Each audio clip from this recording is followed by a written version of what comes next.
Hello and welcome to the Health Oddity podcast, episode 145.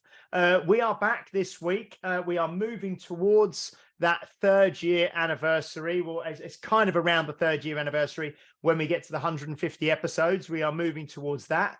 And today we have all three hosts with us, and we also have we've got another run of guests coming up. So I think we had a run of about 5 weeks of guests, and then the last 2 weeks you've just had the hosts with you, and now we're just kind of about to hit another run of guests, and we're joined by a fantastic guest this week. But before I introduce you to him, we will just check in with the usual hosts and see how they're getting on.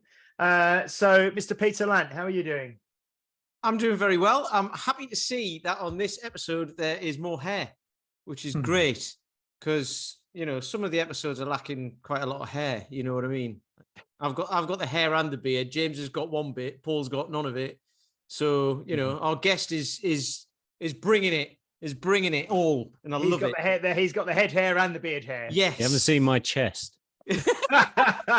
Oh, you're back. Yeah. Very right. Yes. Yes, we are. Yeah, we've had a few people with not much hair on, haven't we? We had John Ingham a few weeks back. Yeah. Yeah. How was that, by the way, at the weekend? Oh, it was a brilliant weekend. Yeah, fantastic. Yeah, I won't talk too. I mean, maybe when we do another talk, when it's the three of us, we can do a bit of a debrief on that. But yeah, the flexible steel was fantastic. The body weight certification was great. I mean, we had people fly in to Chelmsford from Singapore, Israel. Wow. We had 2 from Holland, Belgium, 2 from Ireland.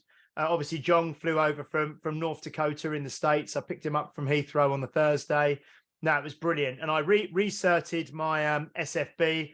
I didn't get my double body weight deadlift, which is another story for another day. But I've kind of been talking to Paul about that. And I think I probably peaked at the start of the week. He gave me something quite tough, and my CNS was my central nervous system, I think, was a bit fried from that. And it was just a really busy weekend. And I went for the deadlift on the Sunday morning after a really long Friday, a really long Saturday, and went in, and it just wasn't there. Those weekends always take it out of me. I don't know about you, but by the end of them, I'm just like, I can just about function. And you don't even do loads and loads of stuff. It's just the amount of information that gets. Yeah, and even hosting, I was there on the Friday, I was there from 6 a.m. till 7 p.m.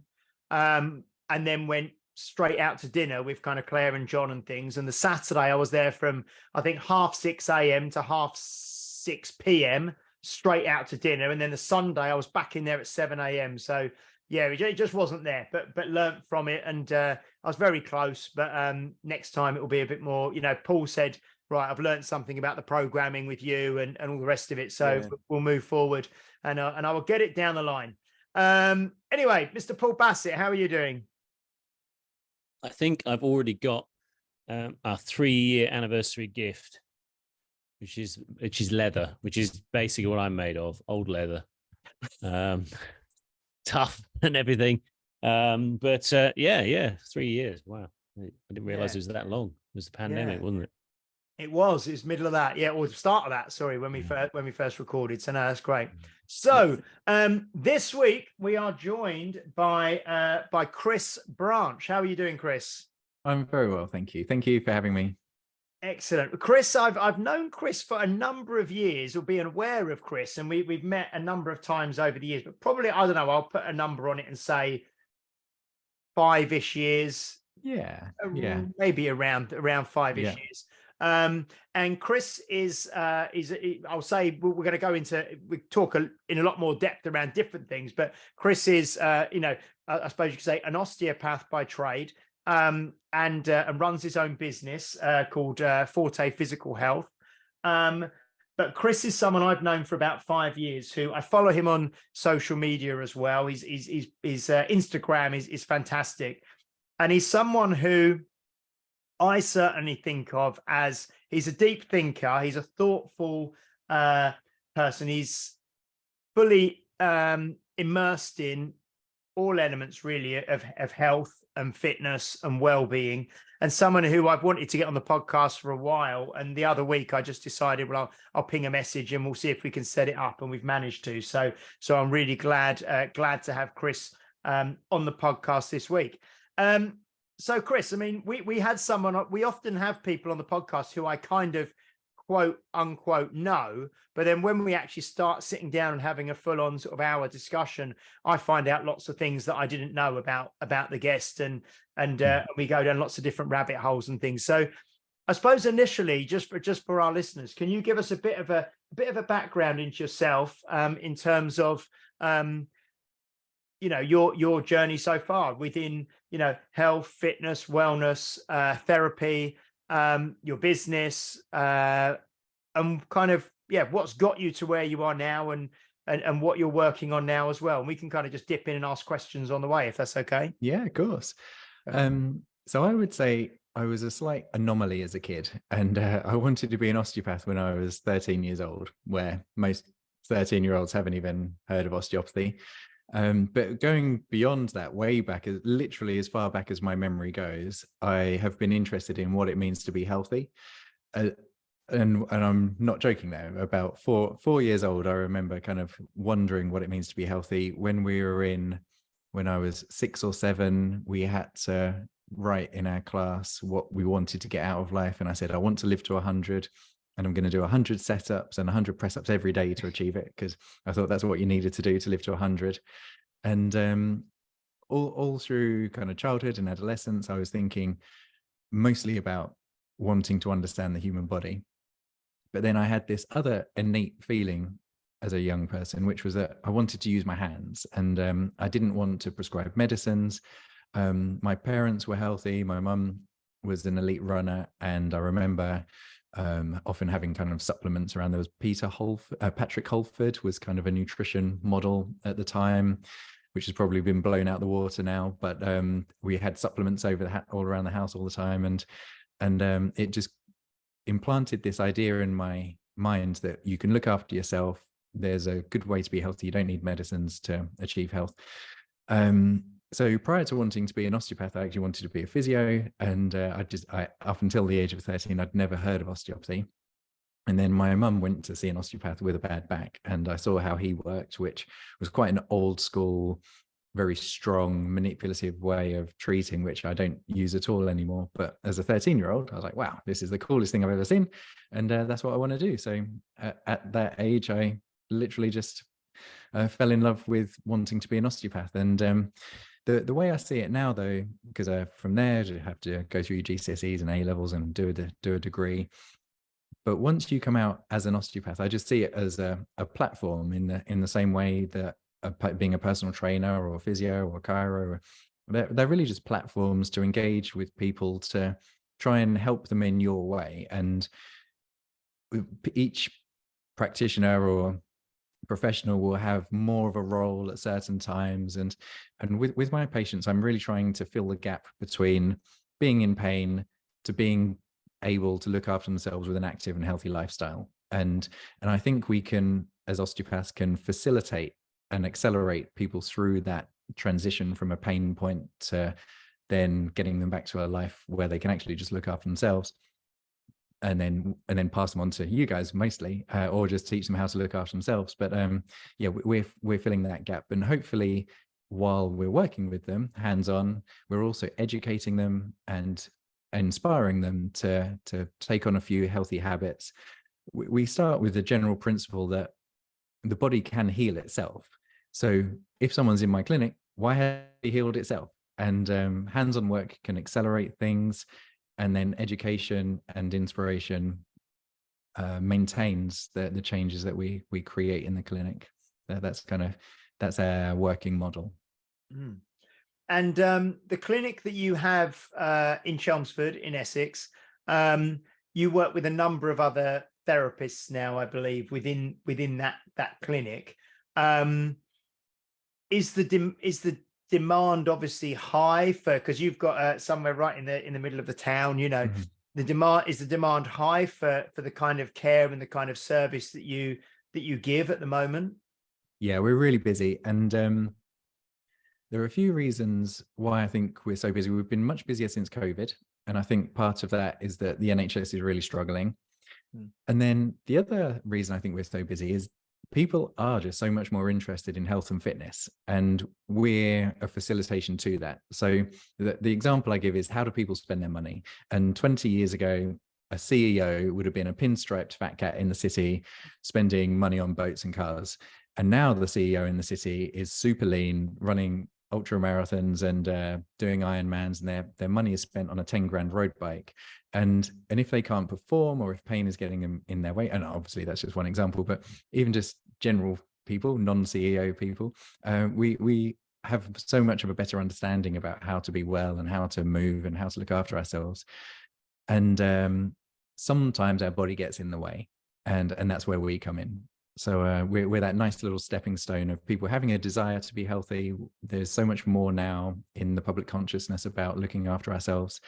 But sometimes pain and injury just stifles people. So yeah, we're very busy, and there is high demand. We're still growing. We've been in that location 7 years, and we're still steadily growing. We've got a little bit more capacity to fill in the building, and I think we'll keep growing until we're completely full. The kind So go on, Paul. Have the kind of injuries changed over the years? Are the kind of things you're seeing the average client go through? Has that changed? As you know, as you say, that the people's priorities have changed. Have the kind of issues you've been seeing changed alongside that? The only big shift I've noticed is since more people are working from home. So up until COVID, I would have said no. Despite treating lots of people who enjoy the gym and enjoy running and enjoy being active, we actually don't treat a ton of sports injuries. We occasionally see someone who's busted their knee on a football field, but generally it's just normal people who happen to like being active, but have just hurt themselves with normal living. The only big shift in the patterns we see is when people work from home more. And if people don't already have one, I tell them to go, if they're working from home regularly, I tell them to go and get a step counter, just some sort of fitness watch. And many people are doing less than 2,000 steps a day when they're working from home, and they're just not popping out for a coffee. They're not walking to see their colleague. Everything's on Teams call. And that really is harming people. And so many of my patients, these exact same people who are doing 2,000 steps a day, they'll hurt themselves doing something. So they'll come and blame, they'll come into the clinic and blame the thing that they were doing. So I have to keep having this conversation that it's the not doing that primes their body to be injured. And yes, they injure themselves doing something, but it's because they've become what I call an Olympic sitter. It's like they've trained their whole life to become the best sitter they can be. And their body is very well conditioned to sitting, which means they're suddenly not very well conditioned to putting something in the dishwasher or taking something out of the car or going to the gym and trying to press overhead. It's the not doing that really is the problem, and then they hurt themselves doing something. But I had the opposite effect when I was doing a long car journey up to Scotland, because I hadn't driven that long in many. It was like a 9-hour journey. I took it slowly. I just found that it was so uncomfortable being in the car, because I just wasn't used to sitting in that position. So the only thing, I got out and went and did mobility, at the service stations. But I thought the only way you can actually get good at this is actually to start becoming adapted to the chair. That's the only way you can get away from feeling awful while you're doing it. So yeah, I wasn't very adapted to it. I'm like you. I'm the same. I'm active in my job, active just in my hobbies and lifestyle. So when I'm on a course, or if I have to go for a long drive, I'm exactly the same. I hate it. But that's a perfect example where the body does adapt to everything you do, whether that's positive or negative. And so many people have adapted brilliantly to sitting, but then that becomes a problem with the other things they want to do in their life. So in terms of, Chris, your own practice, your own lifestyle, like you said, you were always really interested or obsessed with health and longevity, and like you said, living to 100 and things like that. And I obviously follow you on Instagram. Like I said, I've spoken to you before, so I see some of the things you do and some of the kind of activities that you take part in. What does life look like for you in terms of your levels of activity and your part, you, like you said, you have active pastimes and things like that. What is life like for you? So I'm currently training for a few ultra marathons. I've got my first 100-mile race in a couple of weeks. So I've done a very big and relatively hard block getting ready for this training. So over this race, I kind of think of my body like a farm, and I think of the crop rotation principle. So recently I've done this big block of running 6 days a week. Life has also been quite hectic, and the clinic's been busy, had a few things going on there. So I haven't quite had as much strength training as I would like in it. So I feel very focused on, I've just had to do what I've had to do to be able to achieve these ultra marathons. Once I've got the 100 out the way, I'm going to do my crop rotation. I'm going to let that field rest for a while, and then I'm going to get back into strength training. So between now and between the 100 and Christmas, I'm going to do a big strength block and start to rebuild some of my strength.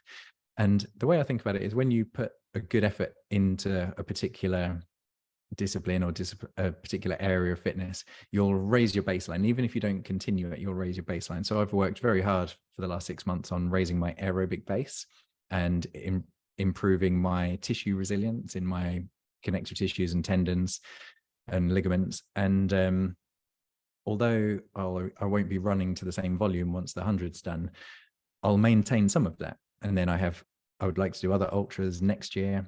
So I'll get back into a block, and I won't quite be starting from square one. I'll be starting from a higher baseline. So I'll be able to jump back in a bit quicker. In an ideal world, if I had a bit more time in my week, I'd be doing strength training and aerobic based training at the same time, to a higher degree with the strength. But there's only so much time in the week, so that's neglected a little bit. Yeah, that's my next goal. So where did the goal of the 100 miles come from? Obviously, it's not just something you decide to go from nothing to, I'm going to run 100 miles. Have you progressed up to this, through various distances and various races to take you up to that? Or did you start with the thing in mind, I want to be able to run 100 miles, and then you've systematically kind of moved towards that through training and everything else? Well, I first heard about crazy people running 100 miles probably about 7 or 8 years ago. And it kind of landed in my brain as like, that sounds to me like an interesting thing. That interests me for some reason. But then I put it on the back burner for 5-6 years. And actually during that time, with osteopathy and helping patients, I actually started to think, why on earth would you want to do that? Even though it intrigues me, it also made me think, why would you put your body through it? It's just not worth it. You can be healthy and feel well, and you can enjoy things at a lower level without putting yourself at risk. That was my feeling during the 7 years, which I've now changed my mind on. And the thing that changed my mind on it was when I was 26, I ran 26 miles on my 26th birthday without any training. And it was very silly. I don't recommend that to anyone, but I could do it. And 10 years went by, and I wasn't doing any running whatsoever. And then I got an email reminding me that I'm signed up to the Chelmsford Half Marathon in 4 weeks' time. And I hadn't been doing any running. I was like, oh gosh, I've got to get ready for this for this half. And I started running a few days a week just to prepare myself for the half marathon. And one of these runs was 2 days before my 36th birthday. And this little voice in my head said, oh, do you remember that time you ran 26 miles on your 26th birthday? Well, you're going to be 36 in a couple of days. Do you think you could run 36 miles? And this voice just couldn't get out of my head. So 2 days later, I'd literally been doing 2 weeks of running, training for a half marathon. I then ran 36 miles on my 36th birthday. And what baffled me was that I could do it. and I knew enough about cardio training to know that don't go beyond zone 2. If you can stay in zone 2 in your cardiovascular zone, you might be able to pull this off. So I stayed in zone 2. I nose breathed all the way around. And to my absolute amazement, I could run 36 miles with 2 weeks of training. And what I noticed about it was that actually I felt fine because the volume was high, but the intensity was low. It wasn't as damaging as I was expecting. And also it felt like a wonderful adventure. So that's how I see these now. I don't think of them as races. I see them as wonderful adventures, and I want to be fit enough and strong enough and well enough to have adventures, to make memories. And with the right conditioning, this is where I feel like I was wrong in those 5 years between hearing about 100 miles and then actually training to do one. Conditioning is everything. Where people go wrong is they, like I nearly did, just quickly sign up to a half marathon and try and smash it as hard as they can without enough training. But if you're consistent and you spend enough time and you follow a plan, I've bought plans from experts. I'm an expert in something, but I'm not an expert in writing a plan to train for an ultra. So I've bought plans online. If you follow that plan and stick to it, your cardiovascular system, your connective tissue system, everything conditions, and hopefully you can do these things safely. And so far I've run 3 ultras with no injuries, and I'm feeling really strong for the 100. So that's how I ended up here, and how I've actually changed my mind about certain things.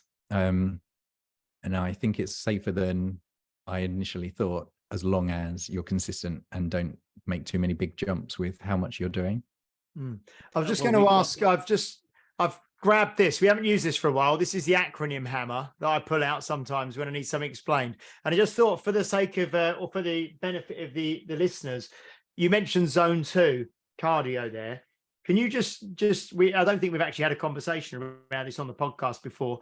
Can you just explain what you mean by zone 2 for the listeners? Is that okay?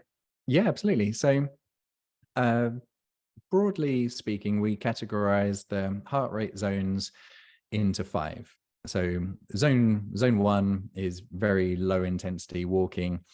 Zone 2 is still relatively low intensity.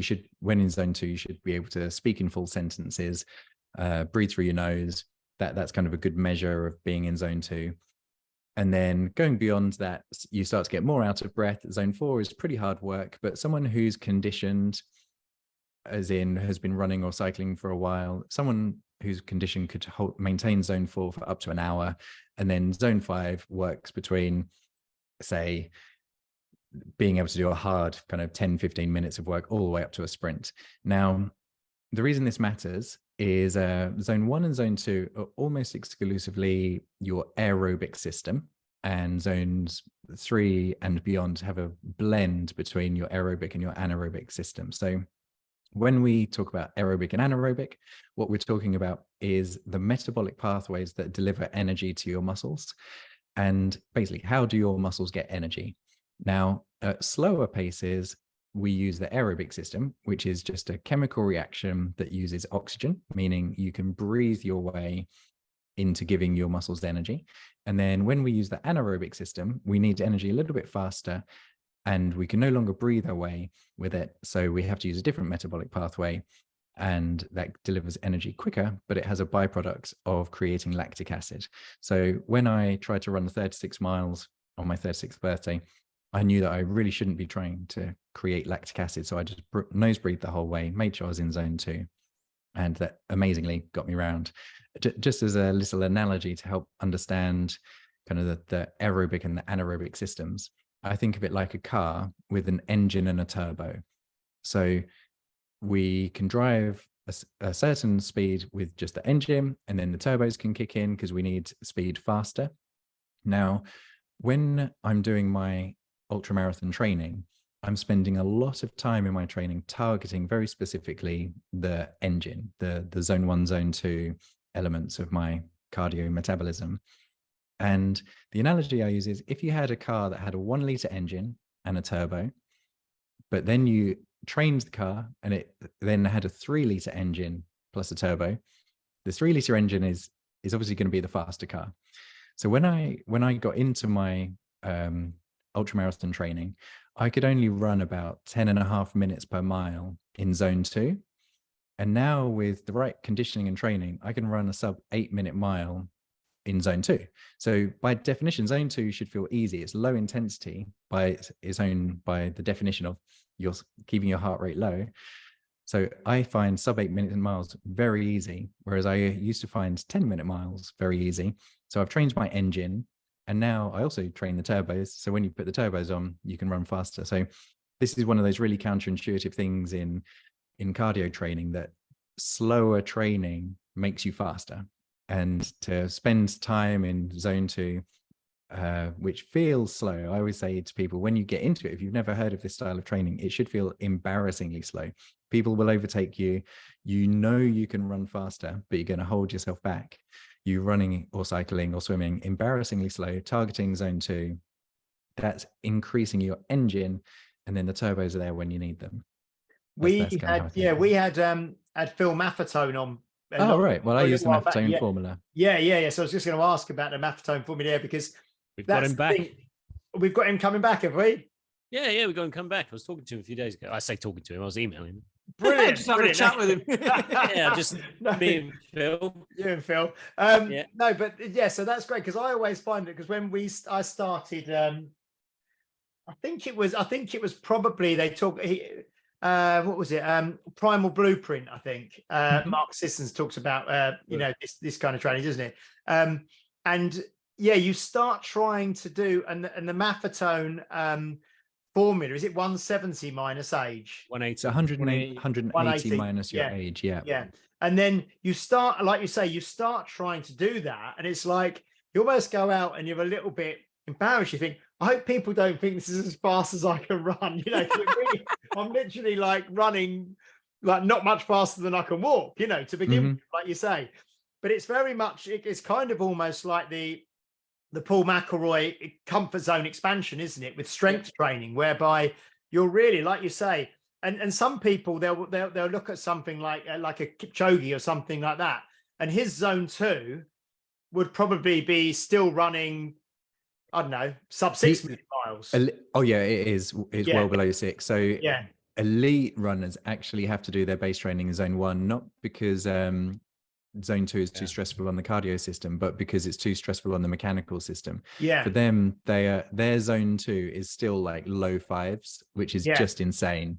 And if they do that all the time, eventually their ligaments and tendons will just say no thanks. So they actually do quite a high volume in zone 1, whereas us mere mortals can get away with zone 2, because for most of us, when we get into it, it's 11 minutes, 10 minutes, 9 minutes per mile. I think that's something that's so interesting because people forget about aerobic speed. They think about slow twitch and fast twitch. And they think in order to run slow, you have to be slow. But, I remember in Phil Maffetone's book, he talks about Mark Allen hitting around about 5 30-minute miles in his aerobic zone. So at a conversational, pace, that's insane speed. And like you say, and particularly with cyclists, because the gravitational effects on when you're on a bike are much lower than when you're running, your zone 2 could be brutal, and being able to stay in your zone 2 for a prolonged period of time is incredibly tough on a bike, because you're so aerobically fit that, like you say, the mechanical stress is huge. Yeah, it's interesting, isn't it? Because some people, when they start running slowly, consciously in this zone 2, and maybe using the Maffetone formula, they feel like it's like, I suppose there is this, you're almost stepping, like you say, you're running slowly to go fast, or you're stepping back and you're almost stripping back and starting again. And when I started training with Paul McElroy strength wise, the weights he gave me to start lifting were easy, were really easy, but it gradually you expand the comfort zone, and then you lift weights that previously were hard and now they feel easy, in the same way that, like you say, you're running at, say, sub 8 minute mile pace, and it feels like it used to feel running sub 10 minute mile pace, and because you've expanded that. That's fascinating. And so what's I know ultra running, if you like, is that's officially, is that any distance further than a marathon? Yep. Yeah. Any distance. Yeah. That the first races that people generally organize are over 30 miles. So kind of a 50K would be an entry level ultra, but that is the definition. Anything longer than a marathon. So what's the furthest that you have ran in one event or one race or one training run or whatever up to this point? Only 50 miles, so I'm going to double it. So only 50 miles. Yeah, they say. Well, I say only relative to 100. Yeah, relative. So, to 100. Yeah. So I've got a question. How do you manage? So thinking of it strength-wise with the Paul McElroy stuff, yeah, any rep max goes up. So with 20, say you press a 20 kilo bell above your head, which is, for me would be relatively easy. If you can do 10 sets of 10, great. But if you turn that into 10 sets of 20, then everything above that goes up, right? So this is what we're talking about here with the zone 2 training. But if you've only ever ran 50 miles before, how do you manage? Because with strength training, you then you could go for a 1 rep max and say, I'm either going to get it or not. Your 1 rep max in running world is the distance. So it's not like a 1 shot and don't get it. So how do you manage what happens in the latter part where you've never been before? Do you get what I mean? Because in a strength thing, it's like you go for it and it either goes or not, and it's over in an instant. With this, it's prolonged, so it becomes more of a lot about mindset as well. Absolutely, and I think that's where I'm so intrigued by it as a concept. It is a mindset thing. So what people say is, if you can run 50, you can run 100. Yeah. And the difference is that sounds so easy, doesn't it? Yeah. So all right, well, see you later. I'm just trying to think where to bounce. I think there are 2 concepts here. One is this is a theory. It's not kind of set in stone. There are some flaws in it, but there's something known as the central governor theory, which is a theory. It will probably be disproven fairly soon, or at least refined. But the idea behind it, as a broad picture, is our brain's primary role is it's a survival tool. So it is constantly getting feedback from our body, and then it's regulating us via our behaviors. And the way it regulates us via our behaviors is our thoughts and symptoms. So when you run 50 miles, it hurts, and it hurts for everybody. It hurts for elite people. And some of those symptoms, they're not the truth. They're not real. They're not damage. They're just your brain, your central governor is just going, oh, I'm not sure about Chris running for such a long time. I think I'm going to slow him down and make him want to stop. I'm going to make him want to stop by making his legs hurt. And so then you start to feel these symptoms, and all these thoughts start going through your mind like, oh, I can't keep going. I can't go on. But all of it is an illusion. And what the difference between 50 and 100 is all of that will be magnified. I'm expecting it to hurt more, but actually I'm not expecting myself to come out the other side damaged. I'm just, I know it's going to be a harder experience. So the way I'm starting to think about it, having listened to podcasts and read books and watched a million YouTube videos, is I can confidently say I could run 80 miles tomorrow. And I think of that as a physical challenge. My legs can carry me 80 miles as a physical. That's where my conditioning is at. In the time of day, I'm probably going to be hitting 80 miles in the race at about midnight.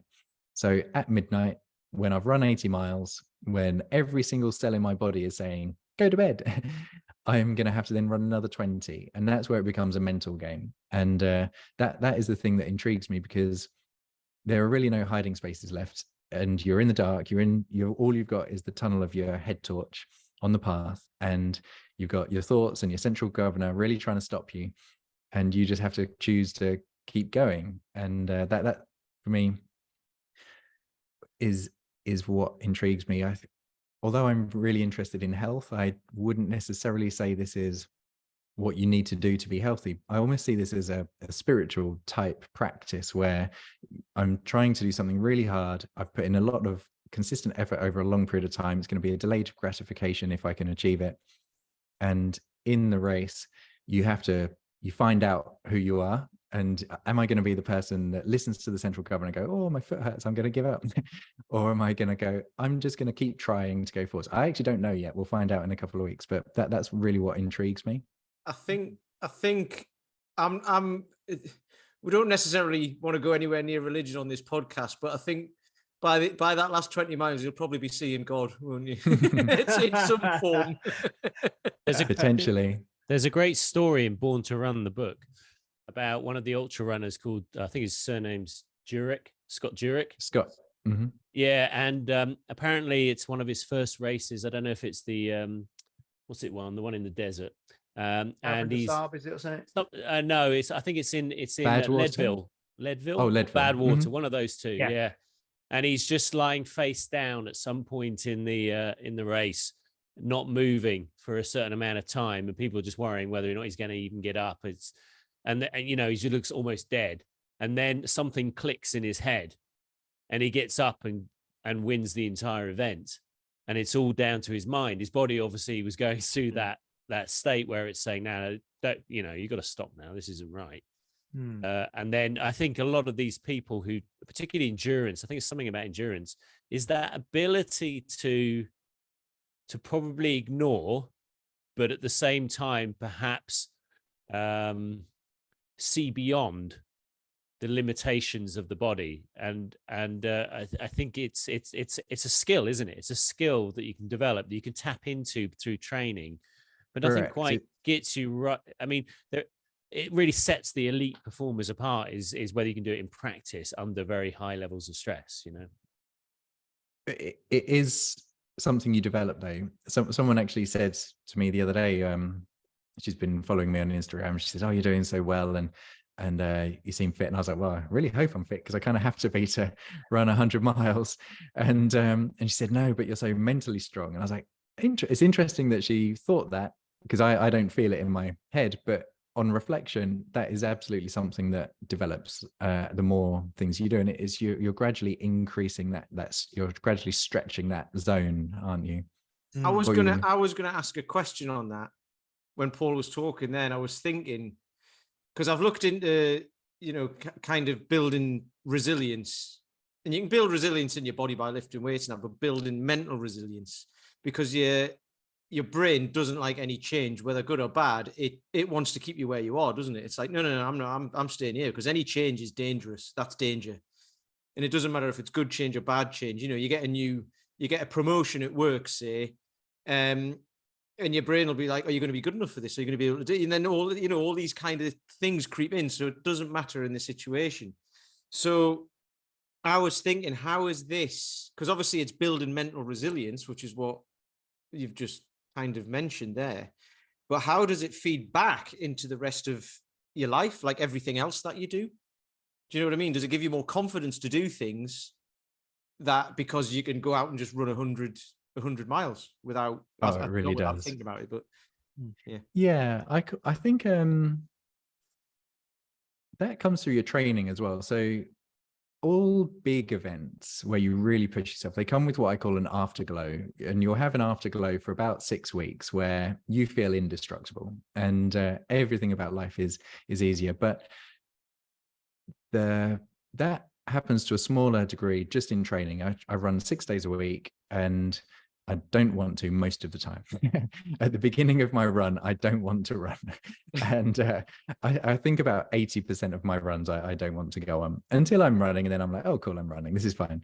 And there's just something about not wanting to do something and doing it and feeling good at the end that gives you confidence and carries over into the rest of your day. And I have now come to put this down as a non-negotiable. Just training is a non-negotiable. Doing things when I don't want to do them, they're a non-negotiable, because it really does carry over into the rest of your life. So I enjoy the afterglow of a big event, but I really just think training when you don't want to train is probably bigger and more important than doing random one-off big events, because it's hopefully sustainable. I'm glad Paul mentioned Born to Run there, and I can't remember if we've spoke about that before, Chris, but I read Born to Run years ago, and I'm currently reading the Natural Born Heroes, I think, which is Chris McDougall's. Yeah, I've read it after Born to Run. So I'm currently reading that, and it is, like you say, I think physically this is what's going to be fantastic. I mean, it would be great. It's 2 weeks time, is it? You're doing the 100 miles. It'd be really interesting to talk to you again afterwards, I'm happy to. That'd be great. Just to see, you know, because it's fascinating having this conversation now, and that feeling of, because really for anyone, I mean, I've ran about 10 marathons, I think, you know, along what, nothing probably, I don't think I've done one in the last 10 years. But the fact that you're going to run 4, you know, one after the other effectively. And when you were talking, it made me think when you said that you view these kind of things as adventures, you know, like when you said the 36 miles on your 36th birthday and so on. And it strikes me that probably this 100 miles is obviously an adventure, but it seems to me that for you, it's going to be far more of a kind of emotional, visceral, kind of spiritual almost adventure, like you say, rather than the physical, because your body, like you said, your body has the capacity to run that 100 miles, and it's really the managing of your mind, isn't it, throughout that, which is going to be, it's going to be fascinating. We had some guys on recently who did the Travis and Ted, who did the 24-hour Snowdon relay, and it was up and down Snowdon for 24 hours, but there was three of them, and they were kind of, so one would go up and down and they would relay it, but they talked, and I watched the film they did, the Summit Mentality, of when they were doing it through the night when it was pitch black and they just had the little head torch on, and they were, you know, it was them on the trail on their own. And the fact that you're going to, so many questions, but how long is this going to take you? I mean, is there a time cut off, or what's your anticipation of the total duration of this 100-mile adventure? The time cutoff is 30 hours. I hope, it's really hard to tell you because I've only run 50 miles, so the wheels might fall off. But I'm hoping I can help you with that. You just how long it took you, and then just double it. I hope it's that, but it's probably going to be slightly longer. So it'll probably be about 23 hours. I think so. I'd love to do it in about 22. I think less than 22 is unrealistic. Under 24 is a bit of a milestone. So in the same way that sub 4, for example, is kind of a milestone in marathon running, sub 24 is a 100 mile milestone, where that's kind of my massive goal. So 23 hours would be, I think, possible, and that would be good. Because 25 hours, I suppose, would be that's 4 miles an hour, isn't it? Yeah. So, but I mean, it sounds, when you say it like that, it sounds like that would be easy for 50 miles. Yeah. Yeah, but then you've got to do that for 100 miles, you know. Yeah. So, yeah. What I'm starting to realize with long distance ultras is it really isn't about how fast you can run. It's about how little you can slow down. And this is where the first 80 miles, there may be people, I'm really going to keep telling myself to take it steady, which is just bonkers, isn't it? 80 miles that's my warm up. Because what I really don't want to do is just get completely shattered in that final 20 miles where I have to lay on the floor and take a rest, or stay in an aid station for 40 minutes. Because if I can just not slow down in those final 20 miles, I'll actually be all right. Because like you say, somewhere between 4 or 5 miles an hour sounds quite manageable. And then as long as the wheels don't fall off. You want to be picking people off, don't you? You want to be starting slow and just letting them drift off. You don't want to be overtaken by a banana on the, say, mile 85 or something, or someone putting a free. You know, I did an ultra. Funnily enough, I did an ultra in Snowdonia last weekend, and next year I've signed up to a longer distance version of it, so I will be running through the night in Snowdonia. But I did the same race the year before.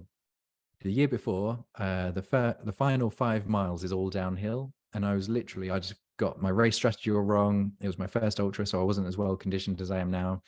I was literally hobbling and sidestepping down that final descent because my quads were completely blown. This year, I got to the final summit. I was like, I feel good. I'm gonna just see how fast I can run.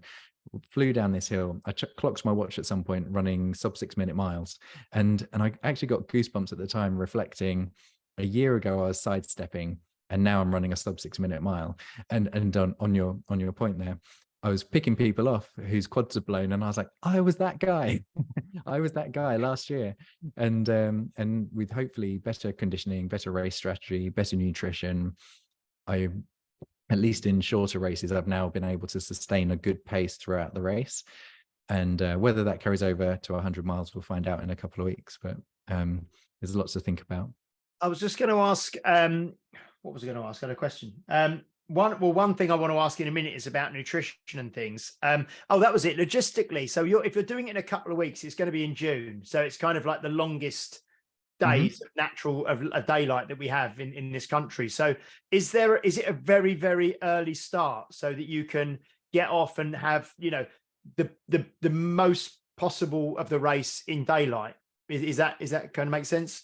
Yep, it starts at 6 a.m. and so I'll probably be finishing just as the light is coming up, which will be quite cool. Just as the deep black of the night is turning into that kind of purpley, like the sun is coming soon. So that's when I'm in the dark of the night, that's what I'm going to keep telling myself. Just, has the light come up? No, we'll keep moving. Just keep moving. You're moving towards the sun. Yeah. So in a couple of weeks, so in a couple of weeks, you probably, if you start at 6 a.m., it's light till it's going to be near to 10 p.m., isn't it? When it's light. So you've got it's amazing to think you'll be running for that whole time. But and then, like you say, the fact when I'm going to bed and start the finish, yeah. When I'm going to bed after a long day at work, and I'm an early bird, so I like waking up early, but I like going to bed early. I'll be tired at 9 p.m. and I'm going to bed going, oh, I'm tired. And then I think I'd have only done 60 miles by this point. So when I'm going to bed feeling tired, I have this thought like, oh my God, I would have so far to run at this point. You mentioned briefly nutrition. How do you, we're going to start wrapping up in 5 or so minutes, but what does that look like leading up to the event, and then through the 24, 25, through that full day of running? What does that look like? So just in general, I find that I recover better when I'm eating well. I need to eat a lot of calories. So I don't use MyFitnessPal or anything, but I'm feeling like it's probably roughly 3,500 to 4,000 calories is when I feel good per day. And then I try and keep it as whole food as I can. I'm not following a specific model because I just need to get the calories in, but I try to keep it as whole food as possible and try to minimize sugar and minimize processed foods. And I definitely feel that helps my recovery. That's just generally how I'm eating at the moment. And in the race, all of that goes out the window, and you can eat absolute crap during the race. I try to have about 350 to 400 calories an hour, which there doesn't seem to be a huge amount of science in this, but what is happening is people are just sharing information. So I'm just following different people on Instagram and through podcasts, and just through sharing information, people are finding that somewhere between 300 and 400 calories an hour, depending on how fast you're running, depending on the terrain, that seems to be about right. And I make that up with a combination of gels. I use a brand called Tailwind, which is a powder that I put in my water, and so that's a calorie and electrolyte drink, and then just real food, which is generally just crap, just soft bakes and flapjacks and brownies and various bits. And then there are aid stations dotted through the race, so then I'll kind of top up my fluids, take a few bars, and have some actual other real food at aid stations. So do you kind of carry most of the stuff that I know you said there's aid stations, but would you have like you've probably got like a Camelback type thing, have you? And yep.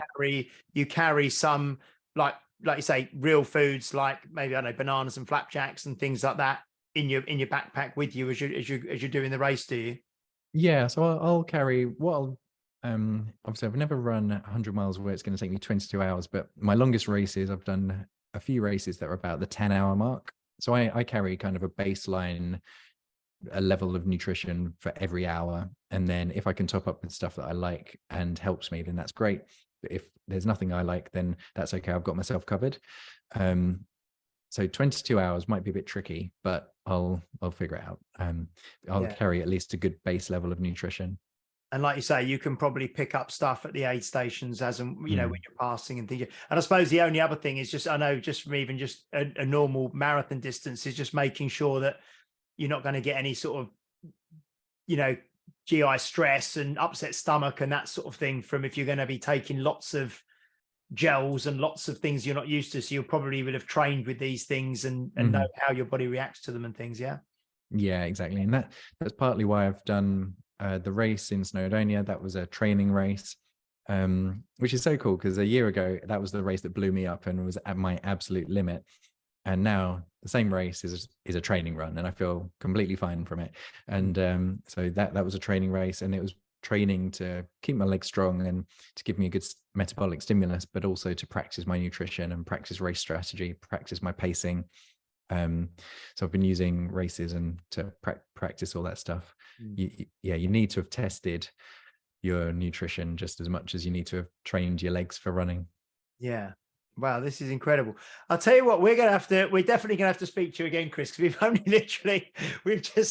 there was loads of things I wanted to talk to you about, and we've obviously taken a deep dive into this, which is fantastic. So it's been really, really interesting and just really interesting. And definitely we'll have to get you back on after the 100 miles. I'd happily do that. We'll have a part 2. We'll spend a bit of time chatting about the ultra because I'm intrigued. I'm as intrigued as anyone how this is going to go. It's great doing something where you actually don't know what the outcome's going to be. So we'll chat about that and anything else. And then I want to talk to you about the ice baths and things you've been doing, and your general. And I know you were doing like BJJ as well and things like that. Yeah, loads of stuff we can talk about. But this has been it's been really interesting because it's kind of captured. It's captured my imagination the way you talk about it, and with Phil Maffetone coming back on, and we're talking about Born to Run as well. It's really, and the book I'm reading at the moment from Chris McDougall. It's been a great conversation. I mean that's not what I expected today, but it was fascinating. It was fascinating. We'll start to wrap up. Pete, have you got anything? I know I've seen you making notes and things, I think, as we've been talking and things. Have you anything you want to kind of ask or say? I had loads of questions, but not that we're going to go into now. One of them was about what do you do when it does get dark? Because I've done some long walks in my time. Not done it. I don't do running. I'm not into running, and I've found this fascinating. That's how good it is. Because I do find it fascinating just find out what the body can do, and it was just. I mean, we're going to talk about it next time, but it's just I'm just making a mental note of it because I know when it gets dark, your body just wants to go to sleep, right? So it's like. That's the mental struggle. That's not the physical struggle. That's the mental struggle. Yeah, because your circadian rhythm's just like sleep. It's time for sleep. It's dark. Go to sleep. So mine in particular, I really am an early bird, and that will be a struggle for me. Yeah, but we'll talk about that next time. We'll give you a few weeks afterwards to recover.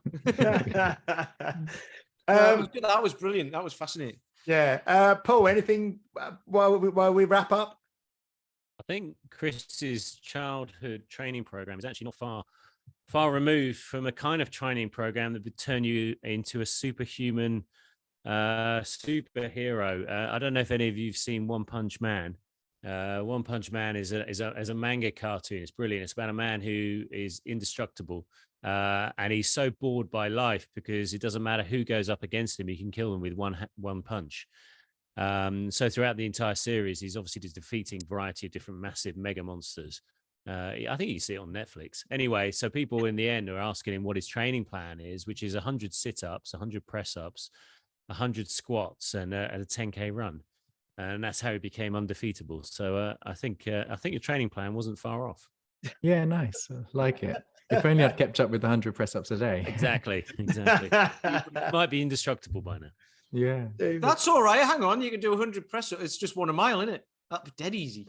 Yeah. I do have a YouTube channel, and I'll be making a video about it. That would add an extra piece of interest to the video, wouldn't it? If I did a press up every mile.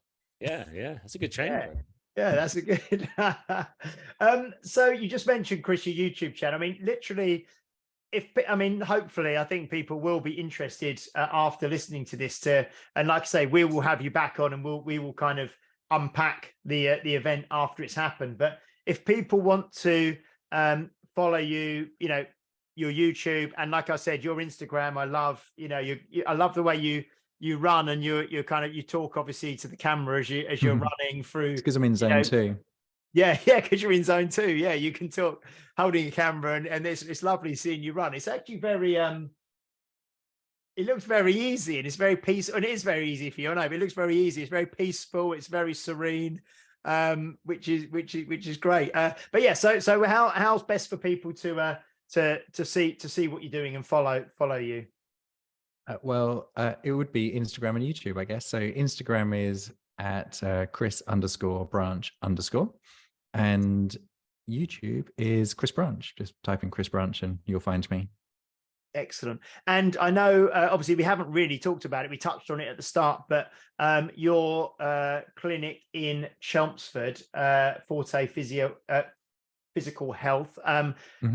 If people happen to be local, or people want to see what you do there, do you have a separate kind of account and things for the business as well? The best place to find out more would be our website, which is fortephysicalhealth.co.uk. And yeah, we're centrally based in Chelmsford, and hopefully help people get back to living good, active lives, pain-free. Excellent. And then I suppose they'll obviously, if people follow you on Instagram and find your YouTube channel, there'll be links to things. They'll be able to see things. But no, that's been really interesting. And that's, like I say, it wasn't I don't really know what I was expecting coming into the conversation, but it was a real interesting deep dive into this event that's coming up. And I really look forward to catching up with you in a few weeks. So thank you so much for coming on, Chris. Not at all. I had a great time as well. I love not knowing where a conversation is going to go, but broadly speaking about health, this is kind of one of my favorite hobbies. So it was great fun. Brilliant. So thank you very much to Peter, to Paul, and of course to Chris for coming on this week. Thank you to all of you for listening. We have, like I say, we're entering a run of guests coming up over the next few weeks, and we will definitely make sure that we get Chris on. If the event is in a couple of weeks, probably in the next kind of month or so, we'll probably try and catch up with Chris again for another episode.